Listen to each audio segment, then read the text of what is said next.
बिस्मिल्लाहिर्रहमानिर्रहीम रब्बिश्रहली सदरी व यस्सिरली अमरी वहलुल उक़दतम मिन लिसानी यफ़क़हू क़ौली। माय डियर स्टूडेंट्स, मैं हूं वाजिद अली कंबो, आपका chemistry teacher, student second year chemistry. और आज हम चैप्टर 14 इसका आगाज़ कर रहे हैं। आज के इस लेक्चर में मैं आपको मैक्रोमॉलिक्यूल और फिर पॉलीमर्स क्या हैं, स्ट्रक्चर ऑफ पॉलीमर, ये आपके साथ डिस्कस करूँगा। तो ये हम आगाज़ करते हैं मैक्रोमॉलिक्यूल्स। माय डियर स्टूडेंट, हम ना मैक्रोमॉलिक्यूल्स, इसके पहले डेफिनेशन इसको पढ़ते हैं। डेफिनेशन से पहले ना आप अगर मीनिंग्स देखेंगे ना तो मैक्रोमॉलिक्यूल, मैक्रो, ये फर्स्ट ईयर में भी हमने लफ्ज़ पढ़ा था macro. Macro mean large, large, giant. और एक हम लफ्ज़ पढ़ते हैं माइक्रो। माइक्रो का मतलब होता है small.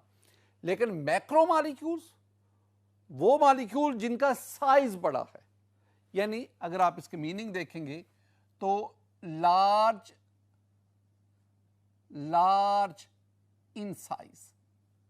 Those molecule which are large in size, they are called macro molecules. Macro definition देखिए, a giant size molecule which is often a polymer. एक बहुत बड़े साइज का मॉलिक्यूल जो कि पॉलीमर भी हो सकता है, it's called macro molecule. My dear student, हम आगे बढ़ते हैं। We have classification of macro molecule. अगर मैक्रो मॉलिक्यूल को मैं जनरली क्लासिफाई करूं तो दो इसकी टाइप्स बनते हैं, inorganic macro molecules and organic macro molecule. Inorganic में you have the diamond, you have the graphite, you have the sand, these are inorganic macromolecule. अब ये बात ज़हन में रखनी है, डायमंड और graphite these are allotropes of carbon, और कार्बन होने के बावजूद ऑर्गेनिक नहीं है ये। डायमंड और graphite they are the inorganic. Similarly we have the organic macromolecules are further divided into biopolymers and synthetic polymers. Biopolymers, those polymers which are present in living organisms, plants, animals, उनमें जो मौजूद है। और इसमें you have the lipids, you have the protein, you have the cellulose, you have starch and nucleic acids. All these are biopolymers. All these are macromolecules present in living organisms. We have synthetic polymers, I mean man-made polymers. They are plastics, they are synthetic fibers, they are rubber. आप पढ़ते हैं PVC, polyvinyl chloride, आप polythene को पढ़ते हैं, आप polystyrene को पढ़ते हैं, आप नायलॉन 6 पढ़ते हैं, एक्रिलिक राइजन्स पढ़ते हैं। All these are synthetic polymer, all these are man-made macromolecules. My dear student, मैं यहां कुछ खास बातें आपके साथ शेयर करना चाहता हूं। देखिए जरा, पॉलीमर केमिस्ट्री जो है, इसका जो सबसे पहला काम था, पॉलीमर केमिस्ट्री का जो सबसे पहला काम था वो था कि chemical modification design to improve the physical properties of naturally occurring polymers. जो कुदरती तौर पर पॉलीमर्स पाए जाते हैं ना, इनकी फिजिकल प्रॉपर्टीज को इंप्रूव करना है, उसके लिए केमिकल मॉडिफिकेशन डिजाइन की गई। मसलन मैं आपकी पहली बात आपके साथ शेयर करता हूं स्टूडेंट। इन 1939 चार्ल्स गुडगियर, बहुत मशहूर ये नाम है, चार्ल्स गुडगियर, उसने क्या किया, उसने नेचुरल रबर की वल्कनाइजेशन से एक ऐसा रबर बनाया जिसकी इलास्टिसिटी ज्यादा है। अब याद रखना, ये जो नेचुरल रबर है ना, this natural rubber is brittle when cold and it becomes sticky when warm, लेकिन when it is vulcanized, vulcanise कैसे करते हैं, वल्कनाइजर के आप नेचुरल रबर का सल्फर से रिएक्शन करवाते हैं, आप उसको 3 डायमेंशनल फॉर्म में लाते हैं, तो वल्कनाइजेशन के बाद जो आपके पास रबर आता है, it show elasticity over a wide range of temperature. I mean Goodyear ने नेचुरल रबर की वल्कनाइजेशन से जो रबर बनाया, उसकी फिजिकल प्रॉपर्टीज नेचुरल रबर से कहीं बेहतर थी। यह पहला काम था, यह पहला काम था जो पॉलीमर केमिस्ट्री बनी। बिल्कुल इसी तरह at the end of 19th century scientist ने the first synthetic fibre rayon, it was prepared from the cellulose. Cellulose से रेयान को प्रिपेयर किया गया, उसके लिए डिफरेंट केमिकल मॉडिफिकेशन डिजाइन की गई। Rayon, this one is the first synthetic fibre. My dear student, बिल्कुल इसी तरह in 1910 Lew Baekeland he prepared first totally synthetic polymer, that is Bakelite, very useful polymer। और आपने पढ़ा हुआ चैप्टर 11 में कि Bakelite is formed from formaldehyde and phenol। ये Bakelite ये फर्स्ट टोटली सिंथेटिक पॉलीमर था और 1910 में ल्यू बेकलेट, उसी के नाम पे ही हम इसे Bakelite भी कहते हैं। My dear student, in 1920s Hermann Staudinger क्या कहता है? हर्मन स्टोडिंगर कहता है कि polymers were high molecular weight compounds held together by normal covalent bond। This one is the hypothesis about polymers, polymerization hypothesis 1920। ये हर्मन स्टोडिंगर वो ये polymers के बारे में कह रहा है। स्टूडेंट लेटर ऑन ये जो स्टोडिंगर व्यूज जो है ना, स्टोडिंगर व्यूज इनको मजीद कंफर्म करते हैं। Staudinger views received support from Carothers and we have Pont who read the same conclusion। वही बात जो स्टोडिंगर ने कही वही कैरोथर ने कही। माय डियर स्टूडेंट, इसके बाद स्टूडेंट्स हर साल दुनिया में तकरीबन 250 billion pounds organic synthetic polymers produce किए जाते हैं और ये बहुत बड़ी तादाद है। अब याद रखना, तकरीबन पिछले एक साल से सिंथेटिक पॉलीमर्स ने हमें घेरा हुआ है। मसलन student, we wear clothes of nylon and polyester, we work on polypropylene carpets। Similarly, we drive cars with plastic fenders and polyester and polymers rubber tires। Similarly, student, we use artificial hearts and other organs made from silicone polymers। Our pens and computer, our toys and television are made largely of polymers। Student, मैं सारी बातों को summarise करता हूं। I can say we live in plastic society. हमारे चारों तरफ, हर तरफ अगर देखेंगे हमारे पास पॉलीमर्स ही पॉलीमर्स हैं। ये तमाम वो बातें हैं जो पॉलीमर केमिस्ट्री की इंपॉर्टेंस उसको रियलाइज करवाते हैं। माय डियर स्टूडेंट, मैं ना कुछ बुनियादी बातें आपके साथ, ये पॉलीमर और मैक्रोमॉलिक्यूल इनमें फर्क क्या है, मैं दो तरह से दोनों बातें करूंगा और दोनों एक दूसरे की कंट्राडिक्शन में है। फैसला आप खुद कीजिएगा। पहली बात, मैं कहूंगा all polymers are macromolecules but all macromolecules are not polymer. ये मेरा सेंटेंस आपने ज़हन में रखना है। इसकी फेवर में मैं जो एग्जांपल दे रहा हूं, मसलन we have polythene. Polythene is a polymer as well as it's due to large size, this one is a macromolecule। we have polystyrene, this one is a polymer and this one is also a macromolecule। we have cellulose, it has a repeating unit, this one is a polymer as well as this one is a macromolecule। अब ये जो मैंने आपको example दी ना, इसमें ये सारे जो प्रोडक्ट हैं, substances, they are polymer as well as they are molecules, macromolecules. लेकिन we have chlorophyll. Chlorophyll is a macromolecule but it is not a polymer। ये मैक्रोमॉलिक्यूल है लेकिन ये पॉलीमर नहीं है। तो मैं क्या कहूंगा, तमाम पॉलीमर्स मैक्रोमॉलिक्यूल्स हैं लेकिन तमाम मैक्रोमॉलिक्यूल्स पॉलीमर्स नहीं। एक और बहुत इंपॉर्टेंट बात, सेंटेंस जो इसके बिल्कुल कंट्राडिक्शन में है, एक बहुत ऑथेंटिक बुक कहती है। वो बुक क्या कहती है? A polymer is a substance, क्या कहा? A polymer is a substance composed of macromolecules। मसलन we have the polyethylene। polyethylene is composed of macromolecules of different lengths and different degree of branching। ये दो जो बातें मैंने आपसे की है ना, ये एक दूसरे के कॉन्ट्राडिक्शन में। अब फैसला आपने करना है कि दोनों में से ठीक कौन सा। स्टूडेंट, मैक्रोमॉलिक्यूल्स के बाद अब हम पॉलीमर्स इसको डिस्कस करते हैं। माय डियर स्टूडेंट, हम पॉलीमर इसको डिफाइन करते हैं। डेफिनेशन से पहले ना ये देखें, ये the word polymer is derived from two Greek word, poly, poly mean many, poly का मतलब हुआ मैनी, कई, और मर का मतलब हुआ यूनिट, यूनिट। इसका मतलब है पॉलीमर एक कंपाउंड है which consist of many units, जो कई यूनिट्स के कॉम्बिनेशन से बनता है। ये इसके मीनिंग्स आ गए। डेफिनेशन देखें, a large molecule, I mean macromolecule, a large molecule built up by repetition of small and simple chemical units।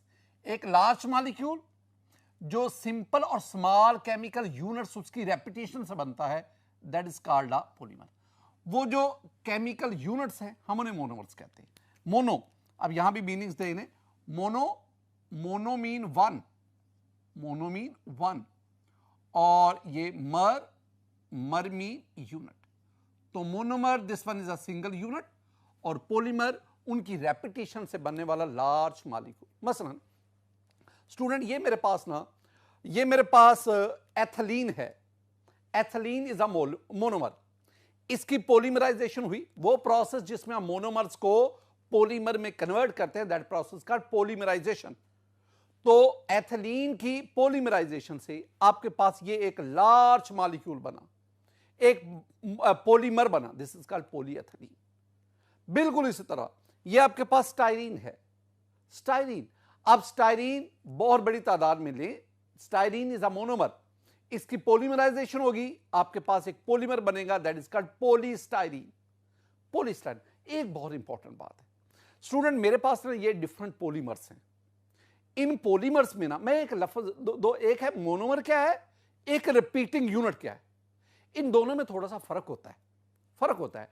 देखें ये मेरे पास डिफरेंट पॉलीमर्स हैं। अब इन पॉलीमर्स में देखेंगे ना, ये वाला जो एरिया है ना, इसके अंदर आपके पास रिपीट यूनिट है, रिपीटिंग यूनिट है। इस केस में ये है, इस पॉलीमर में ये है, इस पॉलीमर में ये है, ये रिपीट या रिपीटिंग यूनिट है। लेकिन ये जो पॉलीमर आपके पास बना, इसका मोनोमर ये है, मोनोमर ये है, यानी आप पॉलीथीन की बात कर रहे हैं ना, पॉलीथीन में मोनोमर कौन है, मोनोमर पॉलीथीन में एथिलीन है, CH2 डबल बॉन्ड CH2, ये मोनोमर है। लेकिन इसका जो रिपीटिंग यूनिट बना वो ये बना, यानी मोनोमर और रिपीटिंग यूनिट में फर्क जरूर होता है, लेकिन साफ ज़ाहिर है यही मोनोमर ही रिपीटिंग यूनिट बनता जाता है पॉलीमर के अंदर। माय डियर स्टूडेंट, हम बढ़ते हैं स्ट्रक्चर ऑफ पॉलीमर्स, लेकिन इनको पढ़ाने से पहले ना मैं आपके साथ एक छोटी सी बात शेयर करना चाहता हूं। वो क्या है, that is types of polymers, polymers की टाइप्स या classification of polymers. You can classify polymers on various basis, कई तरह से आप पॉलीमर्स को क्लासिफाई कर सकते हैं, लेकिन मैं अपनी टेक्स्ट बुक की हद तक महदूद रहूंगा। हम पॉलीमर्स को चार तरह से क्लासिफाई करते हैं। Number one, on the basis of structure, structure की बेस पर you have three types of polymers. You have linear polymers, you have branched chain polymers, you have cross linked polymers. इसी तरह on the basis of nature of monomer, अगर monomer की nature की base पे कहेंगे, you have homopolymer, you have copolymer, you have terpolymer. On the basis of heating effect, heating, हमारी book इसे heating effect कहती है, अदर बुक्स जो है वो नेचर ऑफ इंटरमोलिकुलर फोर्सेस के बेस पे। बहरहाल हीटिंग इफेक्ट बेस पे you have two types of polymer, thermoplastic polymers and thermosetting polymers. on the basis of polymerization you have two types of addition polymers and condensation polymers। मैंने कहा और भी कई basis हैं जिस पे आप पॉलीमर्स को क्लासिफाई कर सकते हैं। अब मैं बढ़ता हूं structure of polymers.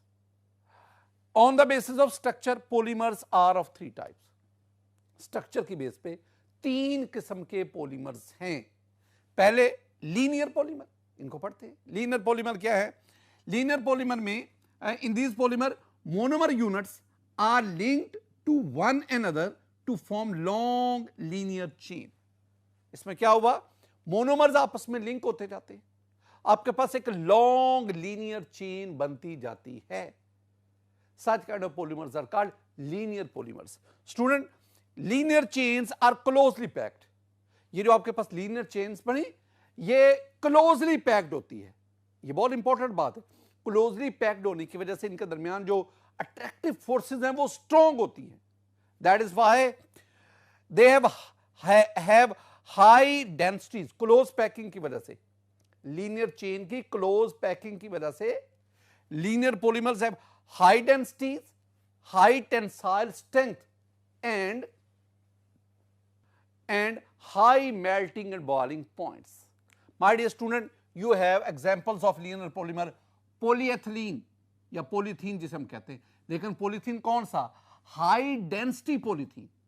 You have the nylon, you have the polyester.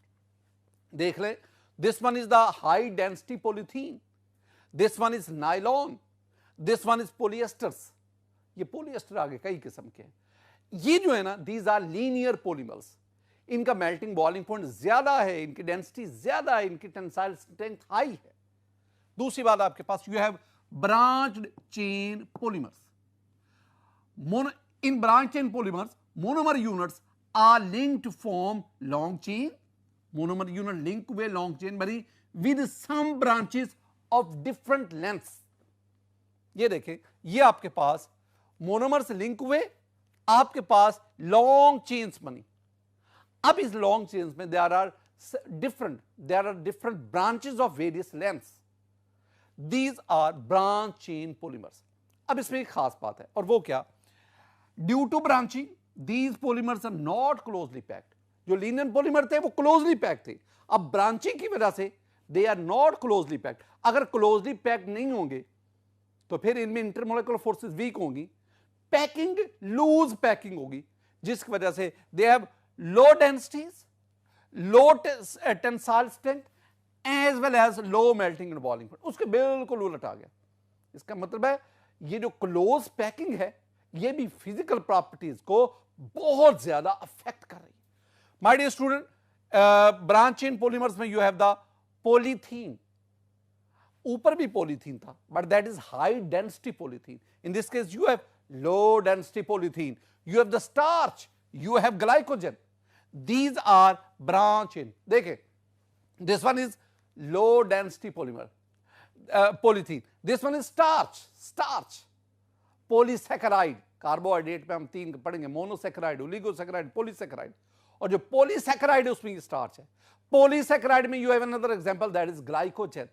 Both starch and glycogens, they are branched polymers.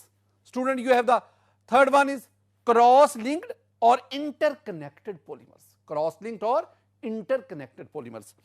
Monomer unit, yani in these polymers, monomer units are linked together to form three-dimensional network. My dear student, ये आप इनका structure देख सकते हैं। These are cross-linked या interconnected polymers. Example में एक property देखें, they are hard, rigid and brittle. Hard, rigid and brittle. Example पे आ जाए, bakelite, urea formaldehyde, glyptal and many more. देखें, this one is bakelite. Bakelite, first totally synthetic polymer. Bakelite, very useful polymer. This one is urea formaldehyde. हमने वो formaldehyde के users में इसका जिक्र किया था, urea formaldehyde. This one is glyptal, ये polyester है। My dear student, एक टर्म हम नेक्स्ट पढ़ने जा रहे हैं, that is degree of polymerization. हम इसको डीपी से जाहिर करते हैं, डिग्री ऑफ पॉलीमराइजेशन, डीपी। इसमें देखेंगे the number of repeating units which determine the length of polymer chain. Polymer chain में कितने रिपीटिंग यूनिट हैं, उन रिपीटिंग यूनिट की तादाद डीपी कहलाती है। Number of repeating unit which determine the length of polymer chain, that is called the DP. अब आप ना डीपी कैसे मालूम करते हैं, और फिर एक और बात, आप डीपी की मदद से मोलेकुलर मास ऑफ पॉलीमर कैसे निकालते हैं। Molecular mass of polymer with the help of DP, degree of polymerization से आप मोलेकुलर मास कैसे मालूम करते हैं। माय डियर स्टूडेंट, किसी भी पॉलीमर का अगर आपने मोलेकुलर मास लेना है ना, तो दो चीजें चाहिए। हमें उस पॉलीमर में जो रिपीटिंग यूनिट है उसका मोलेकुलर मास चाहिए, हमें डीपी चाहिए, डिग्री ऑफ पॉलीमर। हमें पता होना चाहिए कि उस पॉलीमर में नंबर ऑफ रिपीटिंग यूनिट कितनी। मसलन एक एग्जांपल है, मेरे पास ना ये विनाइल क्लोराइड है, CH2 double bond CHCl, this one is vinyl chloride. इसकी पॉलीमराइजेशन करवाएं तो आपके पास ये पॉलीमर बना, this polymer is called PVC, polyvinyl chloride. My dear student, हमें ना जो PVC दिया गया, उस PVC में जो एक पॉलीमर है उसकी डीपी हमें कही गई कि 1000 है, 1000 है। अब डीपी का तो हमें पता चल गया 1000 है, लेकिन अगर आपने उस PVC उसका मोलेकुलर मास लेना है तो डीपी के साथ साथ हमें उसके रिपीटिंग यूनिट का मोलेकुलर मास का पता नहीं। ये देखिए, this one is the repeating unit, ये इतना, ये है आपके पास रिपीटिंग यूनिट। इसमें कार्बन कितने हैं? 2, 12 मल्टीप्लाई बाय 2 24। इसमें हाइड्रोजन देख लें, 2 और 1 3, 1 मल्टीप्लाई बाय 3, ये 3 आ गया। और इसमें क्लोरीन इसमें 1 है, और क्लोरीन आप जानते हैं कि 1 मल्टीप्लाई बाय 35.5, इनको ऐड कर लो, रफली मैं लिख रहा हूं 63 आंसर आएगा, रफली। इसका मतलब है डीपी कितना? डीपी हमारे पास है 1000। Molecular mass of repeating unit वो हमने कितना लिया? 63। मल्टीप्लाई कर दो, जब मल्टीप्लाई करेंगे तो आपके पास आंसर क्या आएगा? आपके पास आंसर आएगा 63,000। कितना answer? 63,000। My dear student, this 63,000, this one is the molecular mass of PVC। क्या? Molecular mass mm of PVC कितना आ गया? 63। एक तो ये बात से इनमें उठाओ ना, एक और भी चीज है। ये तो मैंने कहा ना कि अगर आपको डीपी का पता हो, आप उस डीपी से मोलेकुलर मास कर। और दूसरी एक और बात, अगर मैं आपसे कहूं कि जनाब आपको ये पॉलीमर दिया गया है, पॉलीमर का मैं आपको मोलेकुलर मास भी बता देता हूं, उसके रिपीटिंग यूनिट का मास भी बता देता हूं, बताएं डीपी क्या होगी? तो वेरी सिंपल स्टूडेंट, आप क्या करेंगे? आप कहेंगे कि DP that is equal to molecular mass of polymer divided by mass of repeating unit. तो आप डिवाइड करेंगे तो आपके पास डीपी आ जाएगा। माय डियर स्टूडेंट, आज के इस लेक्चर में मैंने चैप्टर 14 उसका आगाज किया, मैक्रोमॉलिक्यूल चैप्टर का नाम। आज के इस लेक्चर में हमने पॉलीमर, स्ट्रक्चर ऑफ पॉलीमर और फिर डीपी, इसको स्टडी किया। मेरी दुआ है कि अल्लाह ताला आप पर अपना फजल फरमाए, अल्लाह ताला आप पर अपना करम फरमाए। अस्सलाम।